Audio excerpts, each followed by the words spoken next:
ఇంతకాలం నన్ను బలపరిచింది నా దేవుడే. నేనేదో తిని బలం పొంది బతకాలని నాకు లేదు. నా ప్రజల కోసం నా దేవుడు నన్ను ఎంతకాలం బతికిస్తే అంతకాలమే బతుకుతా. నేను ఇక్కడ బతికే బతుకు కంటే నేను వెళ్ళిపోతే నాకు చాలా బహుమానాలు ఉన్నాయి నా దేవుడి దగ్గర. ఆయన కౌగిట్లో ఉంటా.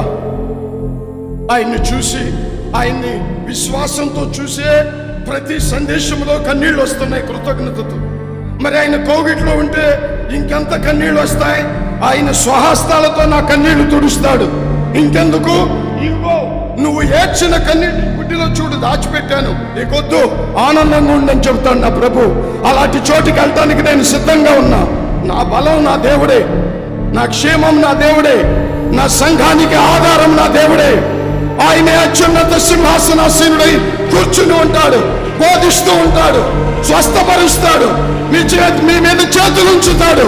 ఆయన జీవపు ఓటలో మీ అరికాల నుంచి తల వరకు జీవముతో నింపుతాడు దేవుడు.